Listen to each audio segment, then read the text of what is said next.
गुरुदेव, मेरा प्रश्न पूर्व बंग तथा बांग्लादेश के संदर्भ में है। पिछले कुछ महीने से हमारे उस क्षेत्र का स्थिति बहुत ही खराब है। हम जो हिंदू लोग हैं उन लोगों के घर पे प्रत्यक्ष या परोक्ष शैली पे उधर आक्रमण आदि कर रहा है। तो इस स्थिति में जैसे गोवर्धन मठ के सीमा में हमारे बांग्लादेश के क्षेत्र आता है, तो आपका मार्गदर्शन और आशीर्वाद चाहिए। आप कहाँ से आए?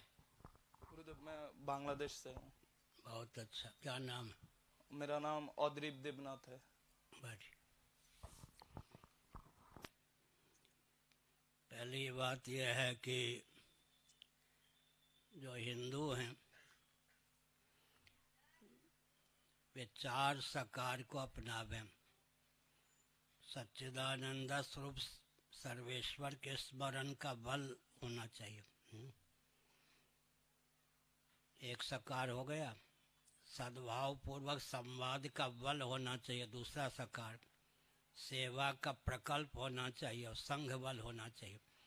चार सकार को अपनाएंगे तो कहीं भी रहेंगे, अलमस्त रहेंगे, शान से रहेंगे। दूसरी बात है उन दुष्टों को विचार करना चाहिए कि उनके पूर्वज भी सनातनी वैदिकार हिंदू थे या नहीं। मुसलमानों को, क्रिश्चियनों को, कम्युनिस्टों को हिंदुओं के प्रति आस्थान्वित रहना चाहिए। बलिहारी है इनके पूर्वजों की, इनकी विषम परिस्थिति में भी अपने हिंदुत्व का त्याग नहीं किया। अपने को डंके की चोट से हिंदू कहते हैं। हमारे पूर्वज फिसल गए, हम फिसल गए, ये फिसले नहीं हैं। इसलिए सबके पूर्वज, मोहम्मद साहब के पूर्वज कौन थे, ईसा मसीह जी के पूर्वज कौन थे। दूसरी बात यह है, मैं संकेत में बोल रहा हूँ, पंजाब एक प्रांत है भारत में। वहाँ सिखों ने हिंदुओं को सताना प्रारंभ किया। एक बुजुर्ग वयोवृद्ध अनुभवी सिख ने कहा, 10 गुरुओं के मार्ग पर चलो सिखो। हिंदुत्व की रक्षा के लिए, हिंदू धर्म की रक्षा के लिए 10 गुरुओं ने कुर्बानी दी। दूसरी बात है, केवल पंजाब में ही सिख नहीं हैं, यहाँ भले ही बहुमत हो, अन्य जगह तो सीमित हैं, मार डाले जाएंगे। तो जो भी बांग्लादेश में उपद्रव करते हैं उनको सोचना चाहिए फिर अन्य देशों में उनका क्या होगा। इसलिए मूर्खता का, अदूरदर्शिता का परिचय नहीं दे। हम लोगों की चंडी चढ़ जाएगी तो मूल भी उनका नहीं रहेगा। समझ गए?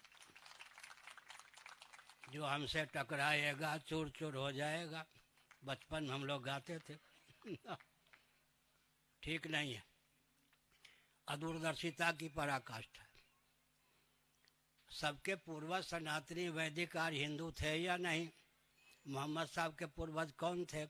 हिंदुओं पर आघात। दूसरी बात है, जहाँ हिंदू अल्पसंख्यक हैं या हिंदुओं को भगने के लिए विवश कर दिया गया, वहाँ आपस में लड़के मरते हैं या नहीं?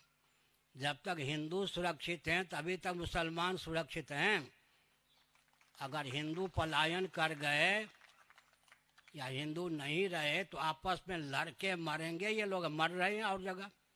204 देश विश्व में हैं जहाँ जहाँ हिंदू अल्पसंख्यक है या मुसलमान ही मुसलमान हैं, आपस में लड़के मरते रहते हैं।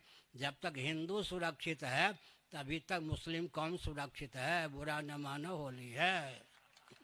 हाँ।